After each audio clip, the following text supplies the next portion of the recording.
يا الله، اللهم صل على محمد وآل محمد. يسعد صباحكم متابعيني، شلونكم؟ شخباركم؟ يا رب الكل بخير وصحة وسلامة. حبايب قلبي، اليوم رجعت ياكم بفيديو جديد ووصفة جديدة. وطبعا أنا ما أنزل الوصفة إلا أكون متأكدة من عدها. فأكو بعض الخطوات، أنتم مثل ما تشوفون أنا مسوية هنا طاقية السلطان. أكو بعض الخطوات حتى نضمن نجاح هاي الوصفة، لأنه أشوف هواي بنات يعلقون يقولون صارت عندنا عجين من الداخل، أو يقولون خربت عندنا، أو يعني فحتى نضمن نجاح هاي الفيديو أتمنى تشاهدون الفيديو للأخير. حبايب، قبل ما نبدأ الفيديو أتمنى تخلون اللايك، كل ما مشترك بالقناة يشترك، وتكتبون لنا تعليق حلو فضلا وليس أمرا. طبعا شوفوا الفطيرة شقد هشة ولونها حلو ومستوية من الداخل. هن خطوات كلش بسيطة حبايبي، يعني إذا طبقتون إن شاء الله تنجح عندكم. أنا الصراحة هاي الوصفة أخذتها من شيف سوري. يعني أنا هاي أول مرة أسويها، قلت أسويها إذا نجحت أنزلها بالقناة، وإذا ما نجحت ما أورط البنات وأنزلها. فبما أنه أنا نزلتها يعني نجحت والحمد لله والشكر. شوفوا بنات، هنا بالبداية راح نبدأ بالمقادير. هنا عندي 4 أكواب من الطحين. طبعا أنا تدرون أستعمل طحين كربلة. 4 أكواب طحين، وعندي ربع كوب زيت. طبعا راح أكتب لكم المقادير في صندوق الوصف. خاشوقة ونص كاكاو باودر، تشيز بيكنج باودر وتشيز فانيلا، بيضة واحدة. وعندي هنا كوب مي دافي، لأن تعرفون الجو بارد أكيد نعجن العجينة بمي دافي. حليب باودر، وخمرة خليت خاشوقة ونص. 5 خواشيك شكر. الشكر حسب الرغبة، يعني إذا تردوها بعد أحلى أكثر تقدرون تضيفون بعد شكر. واكو ملاحظة هنا بنات، إذا عندكم الحليب السائل تقدرون تضيفون نص كوب حليب سائل ونص كوب مي، يعني تستغنون عن الحليب الباودر. واللي ما عندها الحليب السائل تقدر تسوي هاي الخطوة اللي أنا سويتها. أول ما بديت ذوبت الشكر والخمرة بالمي الدافي، وهسه راح أضيف الحليب الباودر. طبعا هاي الخطوة كلش مهمة.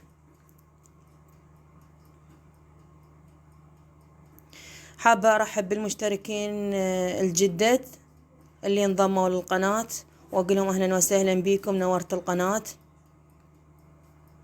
وإن شاء الله قناتنا بيكم تكبر أكثر وأكثر. وأكيد شكر وامتناني لكل متابعيني، يعني كلهم القديمين والجدد. شوفوا حبايبي، هنا أنا راح أعجن بالعجانة. إذا تقدرين تعجنين بإيديك ضروري تعجنيها لمدة 15 دقيقة، يعني تخلين الموبايل يمك توقتيه 15 دقيقة يلا تنهين العجن. بس أنا لأنه راح أعجنها بالعجانة، يعني أكو ناس ما عندهم عجانة، فانطيتكم هاي الخطوة، يعني بديكم عادي. بس أنا لأنه راح أعجنها بالعجانة راح أوقت العجانة قدامكم 13 دقيقة وأخليها تعجن. هنا ضفت كل المكونات بالعجانة، بطاسة العجانة يعني.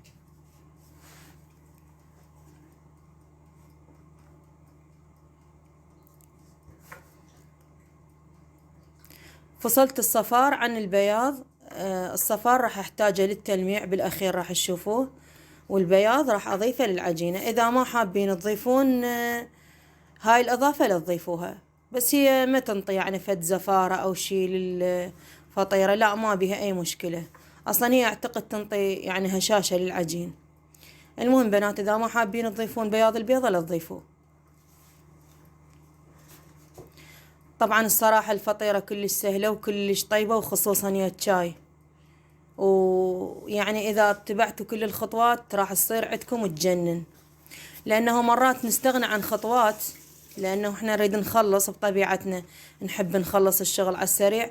حرامات يعني يخربوا كل المواد وكل الشغل وكل الوقت اللي يعني هدرنا. المهم بنات، خليت المضرب مالت العجين وراح أخليها تعجن. شوف العجينة شلون صارت بنات، والله طبعا صارت العجينة تجنن الصراحة.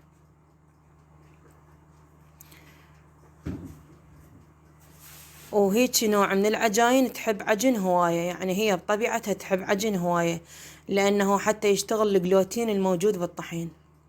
المهم بنات، أنا راح أقسم هاي العجينة نصين، قسم راح أسويها بالكاكاو وقسم راح أخليه أبيض. هنا عندي هذا الزبد اللي نشتريه بربع، قسمته بالنص، ربع راح أضيفه على العجينة البيضة، أعجن بيه العجينة البيضة، وربع العفو نص، يعني نص راح أضيفه على العجينة البيضة ونص راح أضيفه على العجينة الجوزية.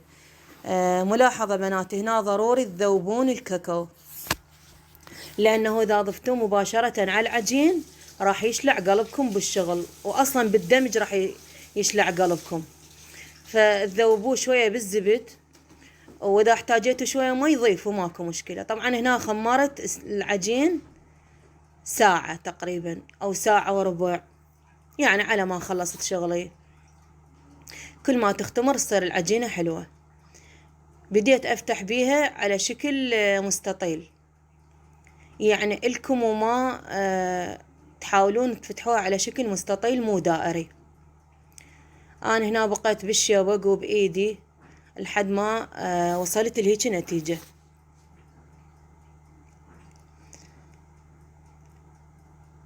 هسه راح أفتح العجينة اللي بالكاكاو على نفس النمط، يعني راح أسويها نفس الشي وأخليها فوق العجينة البيضة، والحشوة بعد حسب رغبتكم.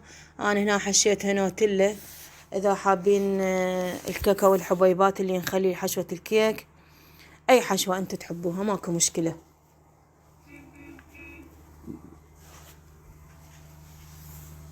بس لا توصلون الحشوة للأطراف حتى ما تسيح عندنا أثناء الشوي. وهسه راح أبرمها بهالطريقة هاي. ضروري يعني تسدون العجينة سد زين، يعني مثل ما يقولون. وراح أبرمها هالشكل، وراح أوصلها تقريبا قبل الأخير أو للنص، بعد انتو بكيفكم. بس أنا قلت لكم الصراحة لين أول مرة أسويها هي المفروض للنص. وراح أفتحها بالسكينة، أي شيء يعني تفتحون بيه العجين بعد بكيفكم. وبرمتها بهالشكل حبايب، كل شي ما يراد لها. وراح أرجع أخمرها مرة ثانية، يعني بعد ما راح أخليها بالقالب راح أرجع أخمرها أقل شي ساعة، يعني لحد ما يتضاعف حجمها.